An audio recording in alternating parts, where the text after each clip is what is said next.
guys get situated here.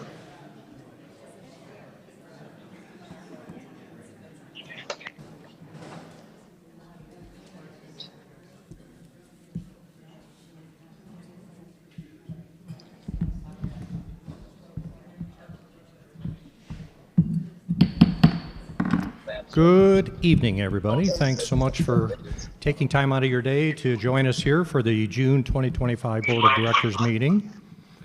At this time, we'll start things off with the invocation. Pastor Craig, if you would lead us in prayer, please. If you would pray with me. Heavenly Father, we come before you tonight with hearts full of gratitude for the beauty and the blessing of this place that we call Sandy Pines. Thank you for the opportunity to gather as a board to serve this community and for the responsibility you and the members have entrusted us. Lord, we lift up every member of our staff, those who serve behind the scenes and those who interact daily with our members and our campers. Give them strength and wisdom and spirit of hospitality as they work to keep this campground safe, clean, and welcoming. We also pray for our members, our campers, their families. May their time here be refreshing, filled with joy and laughter and connection. Keep them safe in their activities as they enjoy this place that we love. In a world that seems crazy at times, let this place be where friendships are deepened and your peace is felt. As we begin this meeting, grant us clarity of mind, unity of purpose, respectful hearts. Help us to make wise and thoughtful decisions that reflect our commitment to serve others well. We give you praise and ask your guidance over this meeting. In Jesus' name we pray. Amen. Thank you. At this time, let's please rise, if you're able, for the Pledge of Allegiance. I pledge allegiance to the flag of the United States of America and to the republic for which it stands, one nation, under God, indivisible, with liberty and justice for all.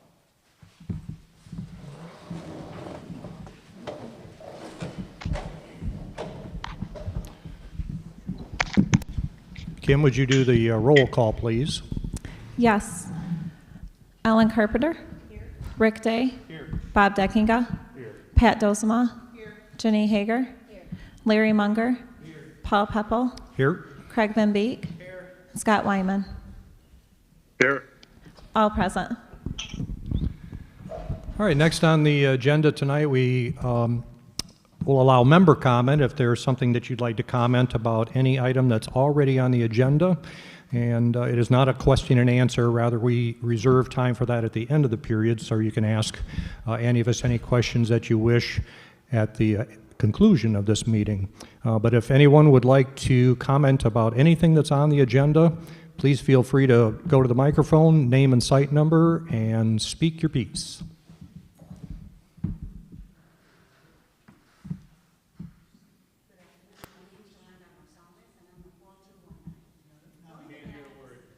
Just 1 second. There we go. Far away, huh? It just wasn't on. Okay.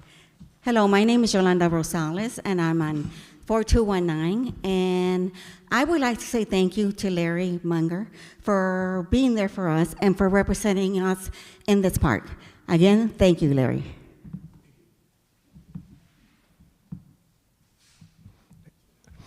Anyone else? All right, we'll move on to the next item on the agenda. Jeff, can you give us a rundown of the newest park members to Sandy Pines? Thank you, Paul. I'd love to. During the month of June, so these are June sales, we had a total of 21 sales for the month. 6 through the for sale by owner process, 13 through our sales department, 2 transfers, a total of 30 new members to the park.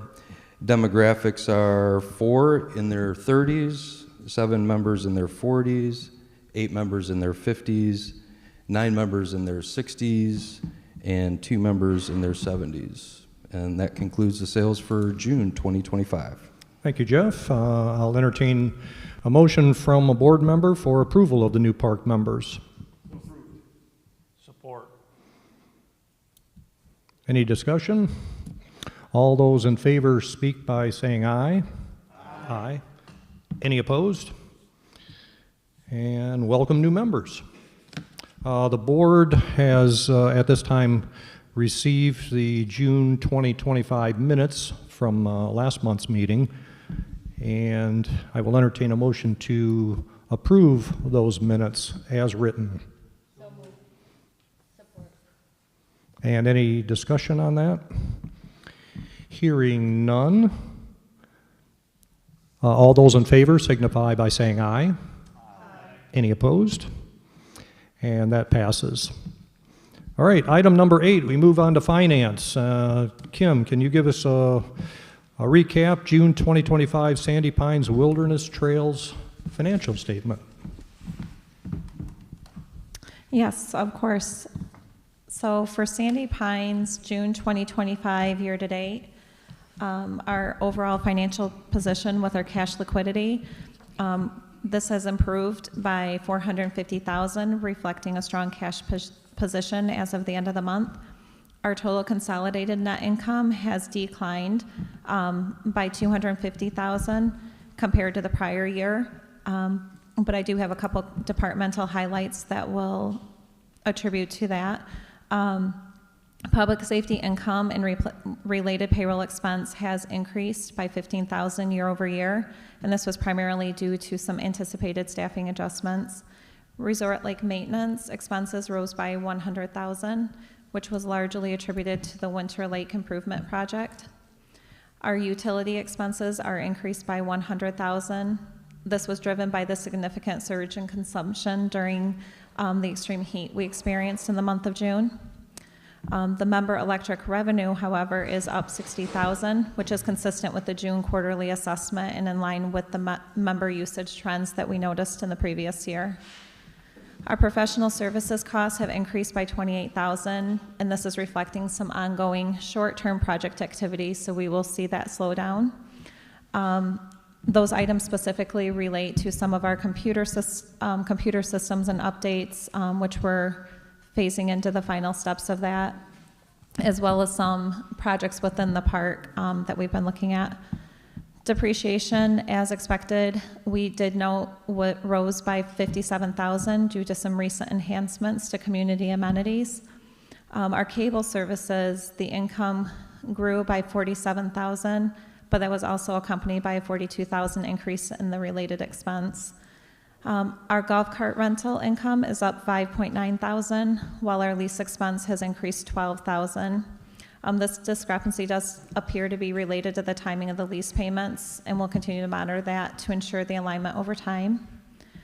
For retail, our salaries and income have increased in total by $18,000, with the following breakdown. Dairy Dip specifically, we did note an increase in $10,000 for the salaries, but I do want to note that the Dairy Dip is picking up extra hours with it being open on the weekend mornings to offer coffee and donuts, and the offset of that has also shown an increase in the income by $16,900. So I do think the offset is in the positive end.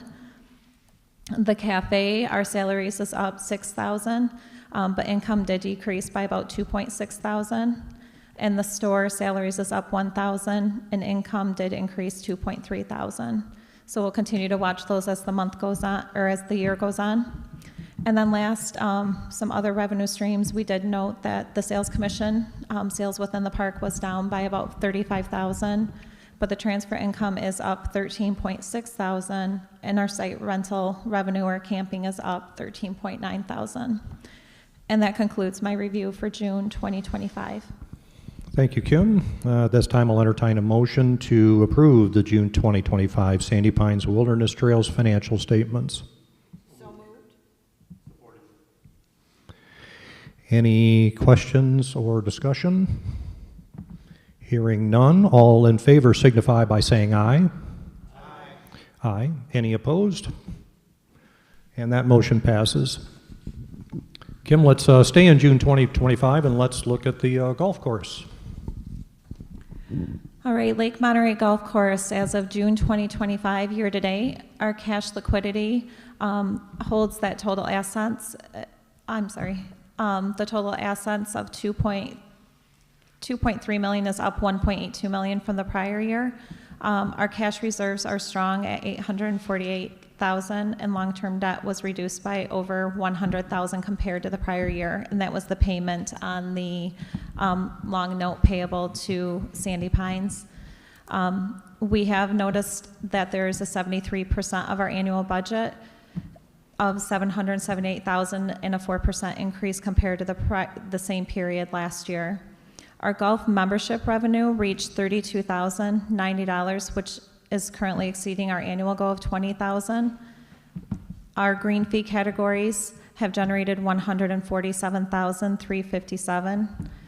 We're still trailing behind a little bit of budget, but we do believe we're going to make that by the end of the year. Power count rentals has brought in about $41,000, and that's about $56,000 of our annual target. The food and beverage sales, our combined taxable food and alcohol sales reached $55,000, about 62% of our annual goal. So we still have a couple months remaining. Our gross profit total is $518,000, which is 74% of our annual projection, but again, which is pretty good with 2 more months remaining. And then last, our operating expenses were well managed within the park. We're at 63% of the budget. And then last, Lake Monterey is reporting a total net income of $147,000, which is exceeding our net income budget of $118,000 by nearly 25%. Last time at this year, the net income was $156,000, so we're a little bit below that, but we're still in a strong financial position. And through discussion with the Finance Committee and the board, we do believe we're going to make the same $100,000 payment towards that long note payable for the golf course to Sandy Pines.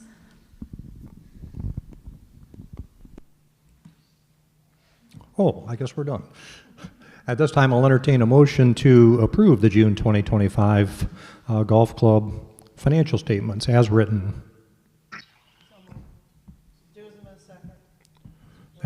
Thank you. Any questions or comments? Hearing none, all those in favor of approving signify by saying aye. Aye. Aye. Any opposed? And that motion passes as well.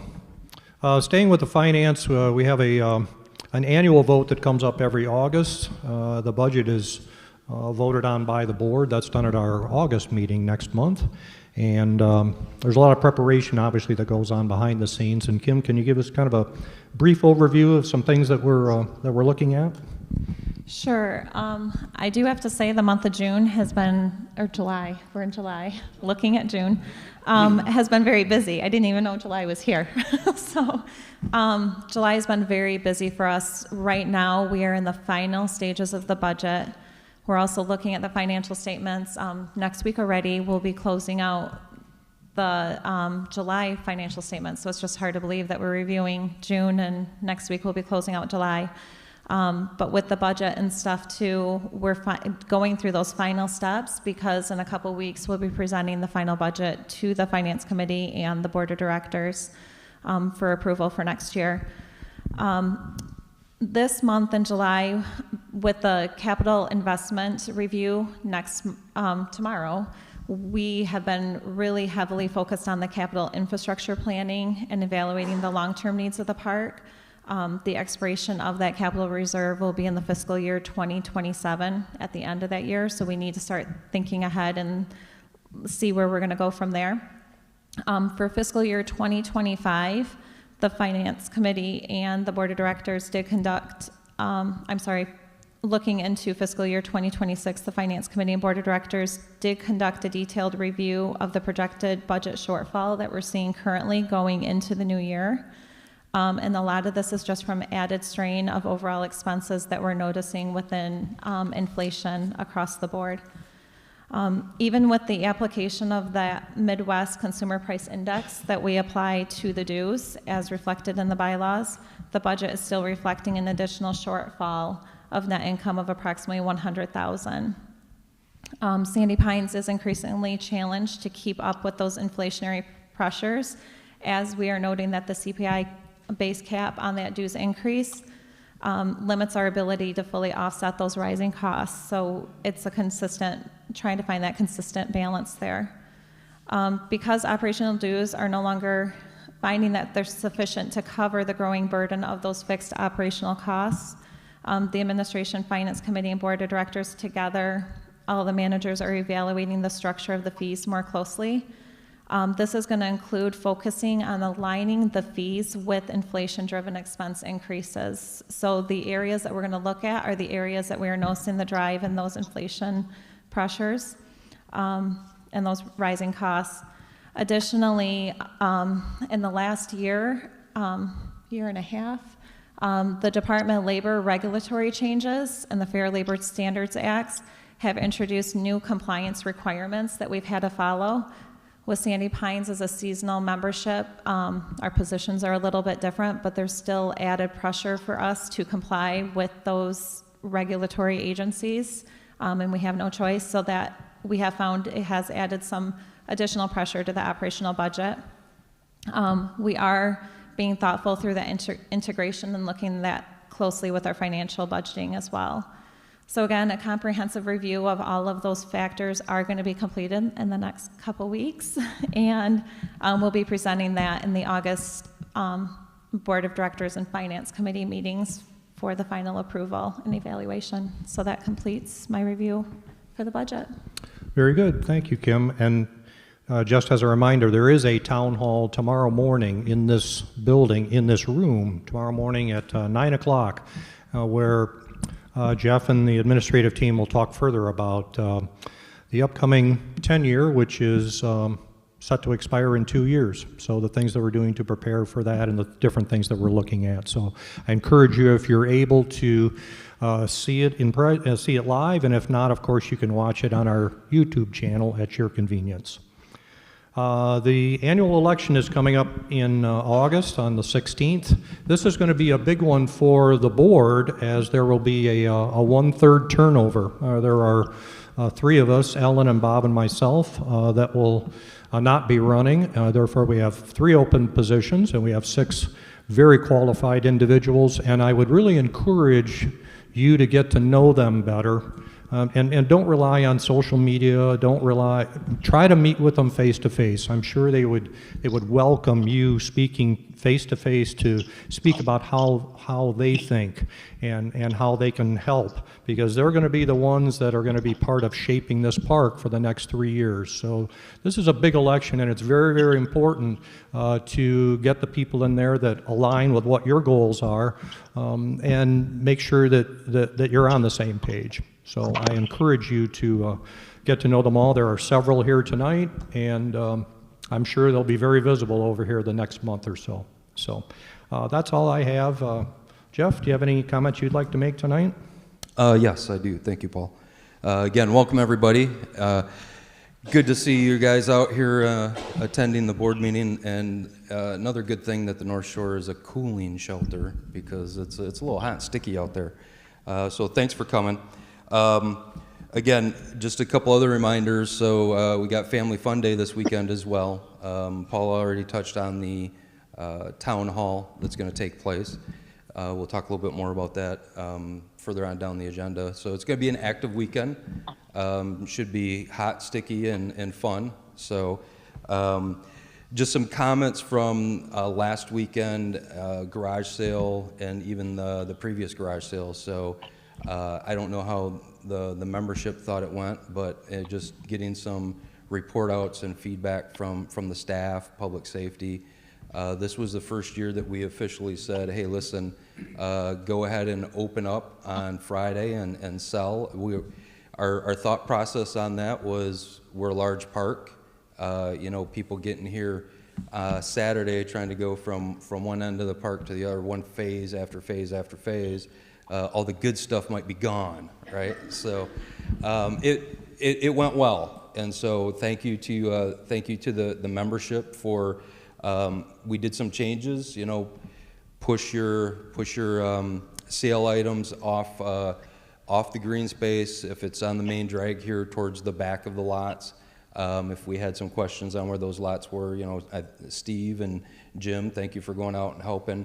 But that allowed members to actually pull off and get into the green space off the road, and checking with PSO, checking with maintenance, checking with other people, and the traffic was pretty smooth. So a couple of hiccups here and there, but thank you for that. I think garage sales went well. Wanted to share, because we've continued to update our systems and processes and things of that nature. Wanted to share some data specifically on some PSO information here. So violations this year seems to be a hot topic. So year to date, we have, and when I say year, this is January all the way to the end of. I got some July numbers in here as well. Year to date, there's been 308 total violations that are in the system. Okay, sounds like a lot, right? When you look at the data, the actual fines that were processed are about 58% of that. 42% of that are warnings, and that's verbal or written warnings. So we're hovering. The goal is to kind of be around that 50-50. We're hovering around 60-40. Interesting enough, you can see some of the trends where at the beginning of the season, the warnings are higher, and then as we get into the season, if those warnings aren't resonating, then you'll see the fines start to flip a little bit. But we've got some good data from 2023, 2024, and it's been hovering in between 60-40, 50-50 for the last 2 or 3 years on that. So thought we'd share that. Site cleanup, that's always a big one in June, and I know Steve and Jim continue to work on that during July as well. So for site cleanup, we had 110 notices that went out to members. 28 resulted in fines, so that's 25.5%. So thank you to those members that got the calls, got the emails. We tried to over communicate on that stuff, and cleaned up their lots. They came in, had questions. I was in the park inspector's office a few times when members came in there. So that was good. The communication is good. That was round one. If you remember, you have 2-3 rounds of violations and fines for site cleanup. Round two, out of 28 that we had fines, 7 still didn't understand the message, so they got a second fine. So again, that's about 25%. So we are kind of walking that talk and trying to communicate on a regular basis, get emails out there, phone calls. And a lot of this data is the recorded data. And what I mean by that is that's not the, hey, I was just sitting here talking to so-and-so and I saw you blow a stop sign. Please don't do that. Or, just the day-to-day occurrence of some of the communication that we have the staff have with the members. So I thought that was some pretty good data. The last one I have for you is another interesting topic is trailer nonconformance. So again, we've stated, Eagle has said, go knock on everybody's door and find out if they're compliant or not. And we said, absolutely not. We're not going to do that. Our process that we're going to do is through the sales process. So we've got about a year's worth of that data, a year and a half worth of that data. We've identified 74 trailers that had some compliance issues. 56 of those have corrected those issues, so that's about 75.6%. There's 18 that are still open, which is about 24.4%, and all of those have some correction action plans in place to get that taken care of. We've also taken a look at some of the costs on that. Low end has been about $300. High end has been about $5,000. Average has been about $16 to $1,800, I believe. And again, this is through the sales process. It has not hurt the return on investment when people have been selling these. So it's been going well. I know it's challenging to have those conversations, and But thank you for everybody that continues to go through that process. And overall, I think the data is saying that we've been having a pretty good year. So that's all I have. Thanks, Paul. Very good, thank you. And in regards to the election, I know August 16th is the day. More details. We can vote early. What else can we do here, Jeff? Yeah, so good question. So absentee ballots have been available at the member service area. Make certain that you bring your membership ID, your driver's license. We'll check. One, make certain that you are in good standing with the park in order to vote. And what that means is you are not 31 days or more past due on your statement. So bring your driver's license, your member ID. There'll be a form for an absentee ballot to be filled out. You'll sign it, and our member service staff will sign it, give you a ballot. The ballots at the front desk are colored. I believe they're yellow this year, and that will identify with the Election Commission when they all get counted that those are absentee ballots. Then you can place that into the locked ballot box up front. Absentee ballots can be accepted until 4 o'clock on August 15th when member service closes, and then that ballot box is locked and put away until Saturday when the Election Commission finishes the balloting down here on the 16th. So again, just make certain that one, if you have a spouse or significant other, you communicate, because we have seen somebody come in for an absentee ballot and then the other show up at the polling station and we can't give you because it's 1 vote per membership, not 1 vote per member. So, but again, as Paul stated, excited. We got 6 good candidates and we've got 3 openings. So looking forward to see how things shake out. Absolutely. And Jeff, some new business. Well, I guess we've touched on the first one, but you've got the lead on the next 2 items here, so Yep. Enlighten us. So again, the capital investment town hall, we've already talked about that briefly. We hope you guys show up. We have a very large cross-functional team. This isn't Kimberly, myself, the board, a couple of people sitting in a back office looking at numbers and rolling out numbers for members to say, hey, here you go, you got to vote on this. We've got a cross-functional team of board members, some committee members, operational team, and then again, we hired a third-party consultant that does this day in and day out. And what they're gonna be talking most of the presentation. It'll be about a half hour, 45 minutes of them talking, and then about a half hour, 45 minutes of Q&A from the members out there. And this is just the starting process. They've spent 2 weeks and spent a ton of time in our park gathering data, and they're only reviewing our structures right now. And so we've kind of gone through the initial steps.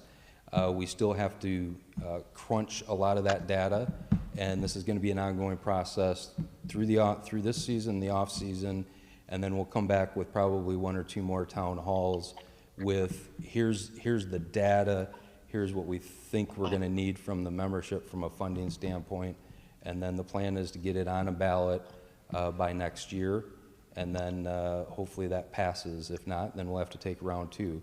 But there is a ton of data. It's going to be very informative. And Ian has done a good job. All this information will be out on the website, very similar to Kimberly did a great job last year, providing an update on the current 10-year capital reserve. So if you go to the bottom of our website, quick links, finance, click on the finance, and there's going to be the 10-year, and it's going to be the capital investment town hall button, and that's where we'll have all this information. So, mail center closure. I adjusted through feedback, I adjusted the agenda and put off-season because I got a ton of, what, we're closing the mail center? So we are going to close it during the off-season. We've been actually talking back and forth with some of the mail carriers over the last couple of years. What really started this is Amazon, FedEx, some of the mail carriers, they will get an order, and let's say I'm sitting in Florida, and I order something, and I go, oh shoot, I ordered it and then sent it to my Sandy Pines mailbox. Well, because we have this open year-round, FedEx, Amazon will drop that in there. I go online and say incorrect address. They've already shipped it. They ship it to me in Florida. I get my nice package. They have to come out and either A, pick that up, or B, if they don't pick it up, when they show up and they go to pick it up, it's missing. So what happened to my product that I'm supposed to pick up? So Amazon's been taking a hit on this stuff. FedEx has been taking a hit on this stuff. What really kind of pushed us over the edge, I think, is earlier this spring, and we've continued to have ongoing negotiations, or not negotiations, but conversations with Eagle on stuff. We did receive a letter from Eagle. We know we're a campground. It's temporary living in a campground on campsites. And one of the first things that they put in the letter is what they look for permanent residency is a 12-month address. So if we continue to have members that have a 12-month address here at Sandy Pines, they will come back in and say, you, and you have established permanent residency. That's a violation. So we've also started to get calls from the Census Bureau. Actually got 2 of them yesterday. And when I first started hearing this popped up, we had probably 50 people that had, at least 50 people that had Sandy Pines as their permanent residence. They just didn't bother to change it as they moved out. Right now, I think we've got 3 or 4.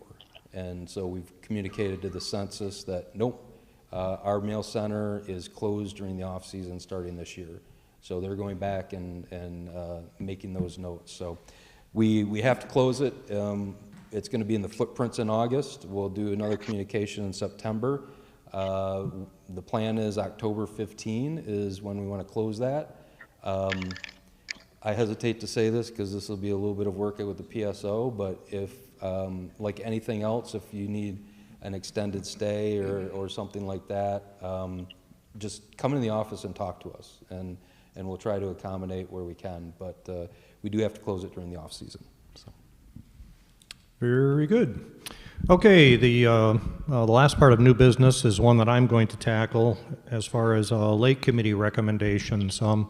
When the dam repair was done, we fixed a huge problem, but we inadvertently created a problem in that it's impossible to fish off of there, or virtually impossible to fish off of there, with the rock snagging lures, or little ones wanting to play on the rocks, or big people wanting to play on the rocks. Jeff, can you throw up the proposal? Lake Study looked at different alternatives as far as, well, where can we move a fishing area? We're pretty limited as far as, most of the waterfront is taken up by these darn trailers and beaches. So and I say we because I'm blessed to be part of the Lake Committee from a liaison standpoint. So what we have decided to come up with to present to the board as a recommendation is a fishing pier, and this would be by the marina. The marina dock, if you were standing here on shore, the marina dock would be here, and that freshwater inlet would be right over there. We listened to other fisher people, and that said this was a pretty fertile area for fish. You have freshwater coming in, so it's colder, and they like that a little bit better. It's generally a nice place. So wanted to use this graphic just to kind of walk you through it. We're going to have what we have proposed is a 12-foot ramp from land up to the first section of the dock, and it's only 4 feet wide because we really don't want people taking their golf carts out there. I know, and even with signage, we're going to try to say, no motorized scooters or bikes or anything like that. And then we'll have 8 feet wide, 30 feet long, section to get out there with benches on the side, and then the fishing pier area itself will actually be this L that you see on top. which will be roughly 8 by 24, if I'm reading that correctly. It'll have railings, 42-inch railings all the way around for safety purposes. We will also be working with maintenance to construct you can make like fishing habitats. You can use sticks and different things so the fish can go in there for protection. And the plan is to put that underneath, thank you, up there in the fishing area. So that's the basic plan for that. This would be a permanent dock. This would be a permanent dock, so we do need to get permission from Eagle. We do need to make it a permit, but the company that we're working with is local, Coopers and Jennison, so they know the park. They're going to come in and install it, take care of it. It'll be sit on large feet. Those of you that have docks, you know, those are pretty handy, and they take up a good footprint, so it keeps it nice and secure. We talked about maybe making a floating dock, but it would be far too unstable with people walking around, and it just wasn't, it wasn't in the cards. So this little dude over here was kind of a bonus that the Lake Committee came up with. Was there a picture of that too, or did you? Oh my goodness gracious, a kayak launch. We wanted to do that, obviously, to help people that are over there, because that's where the marina is and that's where the kayak rental is. But that area in general, because it's no wake, is such a nice area to kayak in general. You're out of the boat, you're away from the boats, and you can go out. So this will be, as part of the proposal, this would be on the right side on the way out in the first section, and right up in here.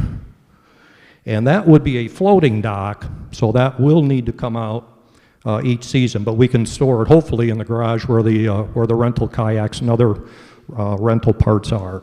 So that was a proposal. We also want to put some solar lights out there to dress it up, the benches just for kind of relaxation. So again, the pier is permanent and the launch is, I don't want to say temporary, floating, I guess is the best way to say it. So that proposal was brought to the board on Monday. They also, the Lake Committee, bless their hearts, I wasn't really part of this, I'm just a liaison, but the other thing that we are proposing is a beach access cement walkway primarily for disabled, but actually could be for anybody, people with strollers or wagons, and it would come off this back lower patio where this is here, and it would extend, there it is, and it would extend 70 feet out. Can you go back just a little bit there, Jeff? There we go. That's good. So this is just the right-hand corner edge of that existing patio, and it would extend 70 feet out. There's some warning signs that are out there in those beach, all those warning signs everybody hates. It would go out about that distance. And then at the end, it would have like a T. It would have a T, so if you're in a wheelchair, you'd have a place to sit. If you go out there with a wagon or a stroller to help, get stuff out there, it would give you a place to park it. It is ADA compliant, and we can use the existing. When this building was built, they did a great job. There's a kind of an upper parking area up here. I don't know if you've seen it or not. It's kind of crushed gravel. Well, coming off of that and then down the back side, it's a cement ramped walkway. It meets ADA because it's less than a 5-degree slope. Larry did a great job with the Lake Committee confirming that it's less than 5 degrees, and every 50 feet you have to have a flat spot, like a rest spot, which it does, and it comes down the side right by the accessed restroom. We'll have to put a little bit of extra cement down there, and then it will get access to the lower patio, and out we go. Tim, who's here on the Lake Committee, did a great job finding cement contractors that would work. We looked at different options as far as materials. We had looked at something called a Moby mat, which just rolls out. It's a material, it's a little bit cheaper than cement, but not significant. But then you have constant maintenance. You got to roll it up. Maintenance got to pull it out in the fall. They got to roll it back up. This was, we felt, was a far superior option. But ultimately, it will come down to the board to decide whether this will be approved or not. Because that's what committees do. They serve as advisory groups to the board. They can't really approve anything and say, yep, we're going to do this. They're brought ideas to the board, and then we can fine tune it, tweak it, say yes, say no, whatever the case may be. So this is an example though, and I applaud Tim and Val, I don't think Val is here tonight, darn it, who's the chair. They just did a remarkable job at putting this together and presented it to the board on Monday. Oh, excuse me. And we will look further at this next month. So wanted to get you an update on that. So with that, I think we can entertain a motion to adjourn the meeting. Support. All those in favor signify by saying aye. Aye. Any opposed? And meeting is adjourned. Can you clarify for me where we're meeting at 9 o'clock tomorrow for the phase meetings? Right here? Yep. Because now, good segue, Ken, thank you. Because now we open the floor up to questions and answers, or hopefully answers, questions, and you can ask a question about anything you want. I think even Jeff could answer how the Tigers are going to break their slump. I think he can even help us with that. Pressure. So we're going to have it for half an hour. The mic is live. Again, just please name and site number, and feel free to ask away about anything you like. All right, we're going to start the timer now. Don't be shy.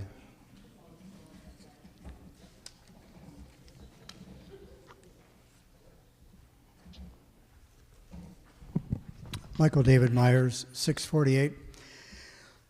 In terms of the proposed fishing area and that other launch, I'm curious about how the level of the lake changes, how that's going to affect the fishing area because of that changes. Can you address that a little bit? I'll try. The kayak launch, as we talked about, will be floating, so that'll naturally adjust. The dock itself, and correct me if I'm wrong, Larry, but or Tim, the dock itself, you can move up and down using adjustable nuts that are on top of the dock. Will that? There's a thread of rod in there, and you can adjust the dock 12 inches by just going to the top of the dock and adjusting that so that we can adjust it according to the water. So 12 inches, what's your variation is? That's the limitation on this product, and Tim and Val did a lot of job looking at a lot of different products, and this one kind of rose to the top based on the quality of construction and the ability to raise it and lower it without having to get in the water and fiddle around, and that it was a much more simplified process to be able to adjust the limit. I mean, you're right, you're going to have some limitations, but we'll also have the flexibility with that access dock, that 4x12, that we can move that to an appropriate place to give us the best advantage to keep the water level as close to where we want it. So who determines the starting point? In other words, we have relatively high water in the spring, Yep. and then we know what we've got now, and it may continue even getting lower. So It could. at what point do you figure the starting point is so that you don't have to, run out of movement area? That's a great question. The Lake Committee is always looking for volunteers. I'm teasing you, but those are great questions, and that's why we're working with this company, because one, they know docks, they know Sandy Pines. We can explain to them, a little bit more in depth as to these are the issues that we see at our lake, and it fluctuates perhaps considerably more than a traditional inland lake. So we are very cognizant of that and make sure. I don't know how you would ultimately do that, but that's going to be a question that we're going to put to them to try to make it as convenient as possible. Okay, thank you. Thank you for your question. Hi, I'm Brad Overbeek, lot D82. And I was just wondering if there's ever been any discussion about trying to do something about the amount of trash that you see along the roads. I walk my dog quite often, and it really bothers me that you see candy wrappers and plastic and just all kinds of garbage along the sides of the road, and unless you do something, it just sits there. I've started to take a little plastic trash can with me when I walk the dog, and I pick up some of it. So the one stretch where I walk is actually pretty clean, but most of the area, I mean, it's bad. You see all kinds of garbage along the sides of the road. Yep. So good question. I would say back in the day, we had a Buildings and Grounds Committee, and some of those things were highlighted and taken care of. I would say 2 years ago, that committee basically stopped functioning. Didn't have enough people to support it. I know I do the same thing. If I see something out on the ground, I'll stop, I'll pick it up, throw it in my golf cart, take it to the garbage. We don't have a real good answer other than, if it's not nasty, if you can see it, pick it up. Maintenance, I know, tries to do the best that they can as well, but we're not going to get everything. So go ahead, Bob. I think we should throw out less candy when we have the parade. Well, one thought I had is, I'd like to believe that people aren't doing it intentionally, that they're just not eating a bag of Fritos and just tossing it. I think Right. a lot of it blows off the golf carts. And I don't know if it'd be reasonable to encourage people to keep like a little trash can on their golf carts and, encourage the members of their family to make sure that all their garbage gets put in there. Yeah, again, our communication channels, footprints, things of that nature, we can start adding some of that communication. So that's a fair point. Okay, thank you. Thank you. Mindy Vashaw, 1072. I have a quick idea as I was sitting here listening to him. Maybe we do a week of beautification, and instead of giving out prizes for like a scavenger hunt, for every bag of garbage that comes in, the kids get something, and it kind of encourages all the kids to do something like that. Just a thought I had. But I want to thank the Lake Committee for their thought into the fishing pier and into the accessibility for the beach. I think it's going to make a really big difference for people who are mobility challenged. Like my mom won't go to a beach because she can't get to the sand and get near us without a lot of pain. So I think that is an absolutely awesome thought process to go to. And I love the idea of the fishing pier. My kids do fishing piers at state parks all the time, and I encourage the Lake Committee, if you can, to have somebody go. I will be at a state park this coming week, and I'll take some pictures that I'd totally be willing to share. But there's two things that the state parks do really well when it comes to their fishing piers, and one is they make a short window for little kids, because little kids are going to be out there with their Scooby-Doo poles, and a 48-inch railing might be really hard for them to get their fishing pole over. So just like a little window where they could fish and they could hold on to it. And then the second thing is that when they have their rails, they have them so that the kids can hook their worm without hooking their fingers, and they're wide and they're tilted. And finally, from a fishing pier perspective, if we can make sure that we keep the other wildlife safe, specifically the birds, they have the tubing that you put all your line and your hooks in. It's a really super inexpensive. I know that our maintenance guys could create one, and if you put one down at the end of the pier and one at the beginning of the pier, then you don't have to worry about all that filament getting into the wildlife. But otherwise, I just wanted to say that you guys did a really great job. I'm very impressed. Thank you very much.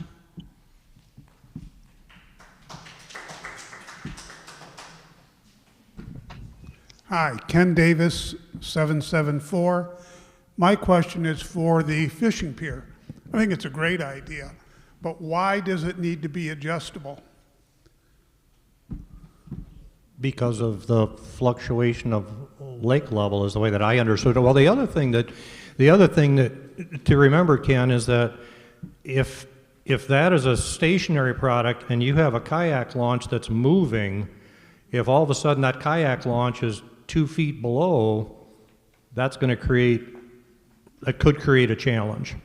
I understand that, but a ladder is much cheaper than building an adjustable dock. There's fishing piers in the state parks, in the county parks, all over this state with kayak launches. I have to imagine a permanent dock that isn't adjustable You know how high the water's going to get because the rest of it runs off. To make it adjustable just seems like a huge expense that's not needed.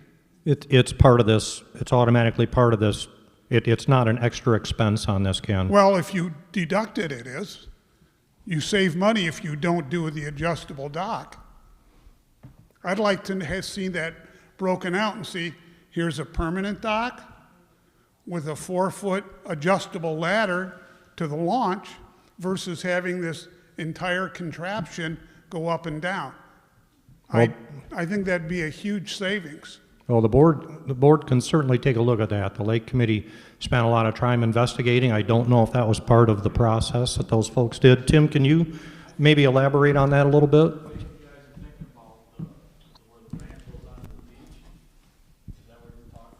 No, I'm talking about, he said the whole dock is adjustable. Yeah, the whole dock is adjustable. That's just the way they make these. It's the only way you can get them. But that is for different depths of water, so they don't have to make the legs exactly the right size or length. They can adjust it to the water depth. And then the ramp is going to be onto the shore far enough to where we don't have to worry about the water, you having to walk through the water to get on the ramp. If I'm fishing, I don't care if I'm 4 foot off the water or 2 inches.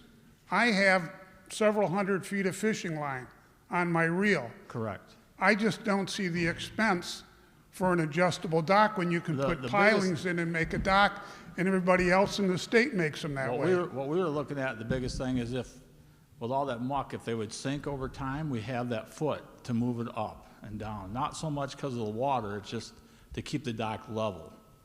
You don't want a pole to sink in the mud, and then the dock has a little dip. Well, how far down are the footings going to go? Well, hopefully they sit sink down about 6 inches, and then we can adjust it to fit. But if How they would far sink- would you have to go down to be past your muck problem? No, they're pads. I don't know. They're pads. pads. They're pads with little teeth. Is that the right word to use, Ken? Yeah, Tim? it's a pad, and the ends are bent in so that they can cup them.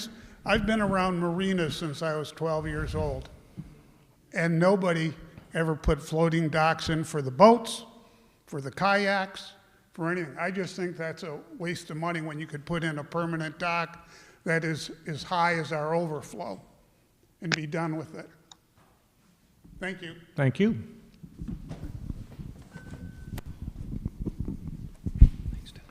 And thanks for being here, Tim, to answer that question.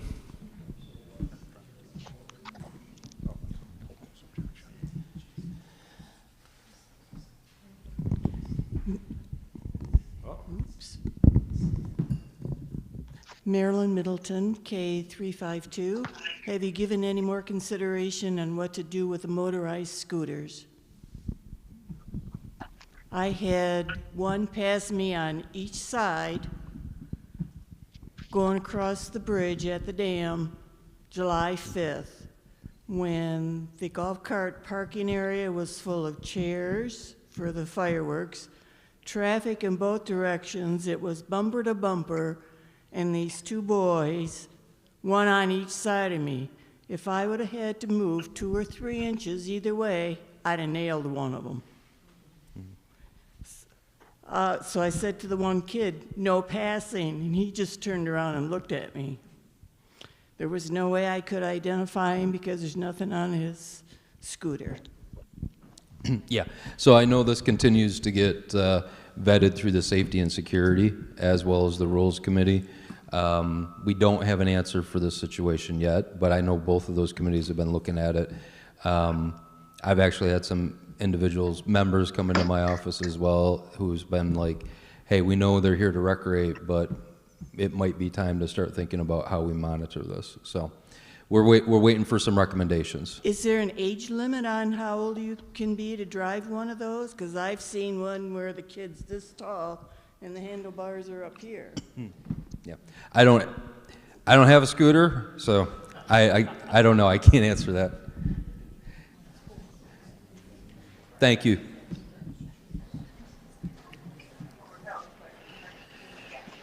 All right, any other, while you guys are sitting there thinking about really, really good questions to ask. I know there's been 1, 2, 3, 4 questions about, has anybody noticed the lake level? Yeah, so we'll just knock those off right now. So, you know, please address the lake level. Why are the pumps not running 24/7? What are you doing to fill the lake? It needs to be at a consistent level. We would love to have it be at a consistent level. I would encourage anybody that's concerned about the lake level, Steve DeArmond, I want to say it was in the May footprints, did a really good job of explaining the lake. You know, he's seen it significantly low. It was extremely low last year because of the work that we did on the dam, but it's not a bathtub. You know, once it goes down, we just can't turn the faucets on and raise it back up. The easy answer to the question is, you know, do your rain dance and pray for rain. The pumps are running. We did have a pump that had a situation where the motor basically blew and died on us and actually fell to the bottom of the well. That has been replaced. We do notice that the output is fluctuating. Was just talking to some other individuals within Allegan County. Farms are having the same issues. It's been 90 degrees for what, 10 or 12 days, off and on, if not more. You know, we were talking earlier before here that farmers are having issues. You know, people are trying to tap test wells. That's something that we've talked about on the Lake Committee and the board as well. We did it one year. We did the educated guess. We spent a large amount of money, and it didn't produce what we needed it to produce. Those wells are there to, one, make certain that we continue to get as much fresh water in that lake, so it's not stagnant. But two, it cannot keep up to the evaporation level of a 95, 96 degree day with, you know, 103 degree feels like because of the humidity. So we see it, we acknowledge it. We're looking at other solutions that we can try and bring forward. But right now we're just kind of stuck. And I know we've got to people have had to move their docks out, boats out of the water right now, things of that nature. We quite honestly, we typically go through this, at least since I've been here, we typically go through this in around August, and you know, it started mid-July this year because of the weather. So please be patient. We're trying to find solutions, but best thing is ask the big guy upstairs for some heavy rain, because we do need it. So that takes care of about 4 of those. This one, Holly in phase 3. An indoor pool was a huge part of enjoying our membership. How can I get this topic back on the table? I'm assuming, I haven't talked to Holly, I haven't sent her an email yet, but I'm assuming the question is coming out because the Long Range Planning Committee, in preparation for that town hall that's happening tomorrow, sent out a questionnaire, a survey basically, and we had about, I want to say, 600 people respond to that. And we'll share some of the details tomorrow, and then we'll dump the survey results on that that quick button down in finance. But you know, infrastructure, assets, pools, things of that nature. The pool committee did vet, if you remember, 3 years ago when 4 years ago when we reestablished the pool committee on pools. You want to see an indoor one? Do you want to see an outdoor one? Do you want to see one if we did the South Shore? If you guys remember the South Shore, the initial renderings had an outdoor pool attached to that. We talked about putting a roof on it and garage doors where you could, things of that nature. An indoor pool was down at the bottom of the list for 1, usage, and 2, cost. It would be kept open year round. We've talked about maybe trying to get some schools in here to utilize it, but it was based on the pool survey at the bottom of the list. You know, if we talk about any infrastructure changes, you know, we could maybe re-look at that, but the pool committee vetted that one left and right, and they kind of crossed that one off the list. So thank you for the question, Holly. Any pickleballers out there? No? A question came in about pickleball in regards to, hey, can we get a committee together to see if we can take a look at, standardizing some of the pickleball rules and times and things of that nature. Not a bad idea. I haven't reached out to this individual yet. There are, if you're a pickleballer, from what I understand, I'm not, nor did I sleep at a Holiday Inn last night.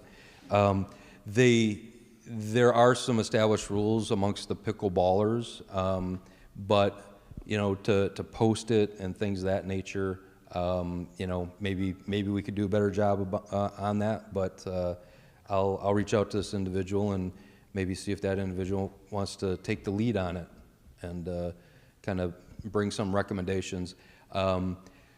We did have some questions from pickleballers last year, hey, we need more pickleball courts. And quite honestly, some of the challenges that came from operations and some of the board members was, we really don't have a pickleball court issue. We have what we call a capacity issue or a usage issue, where everybody wants to use it in the morning and then they want to use it in the evening when it's not so hot. We got challenged on that. A member came in and said, let me map this out for you. They did, and they're used in the morning, in the afternoon, and at night. So we do have in some areas a pickleball challenge. So maybe this member can give us some ideas on how to standardize rules and post it. Thanks for the question. How are we doing on time? Any other questions out there? You guys are awful quiet. You just don't want to go back out in the heat. Question in regards to sales. Sue at K337. I'd like to know if there are any plans to change the 6% selling fee and the year contract. We've talked to Kent. He's a great guy. Our sales department aren't realtors, so how can we justify the 6% fee when everything's done on the website? The for sale by owner process seems to be the for sale by owner, not the process, seems to be wild, wild west. It looks like it benefits the park, not us, the members. We would like a lowering percentage fee and changing the contract overall to help uniformity and drive sales. So we did about 4 years ago, right, Kimberly? I think about 4 years ago. It used to be 7.5%, and we did lower it to 6%, and that has not really seemed to have been a problem. Kent is busy, yes, and the for sale by owner process, the park doesn't really take any benefit out of that, because if you sell it by for sale by owner, it's a $2,000 transfer process fee, and that's it. And we still get some pushback on that, but when somebody sells, we've got to offboard them out of our system, deactivate them in the system, not only in the administration building, but at public safety. We got to delete cards. We had one, I won't share the site, but I'm looking at this going, holy cow, welcome to the park. Large family, mom, dad, I think 6 or 7 kids, and then, then you're adding all these. So onboarding and offboarding, and that's just part of the process as far as the sales process, loading it up on the website, taking time to sell it and negotiate the pricing. 6%, we did lower it from 7.5% to 6%. It seems to be a good spot for you now. So.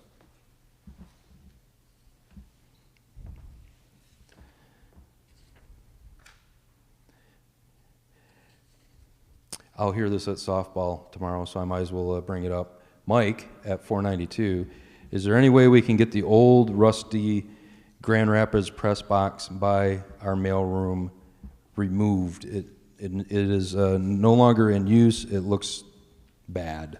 So Mike, we'll get that loaded, unloaded and off the premises by the first pitch tomorrow. So I don't have to talk about that at softball tomorrow.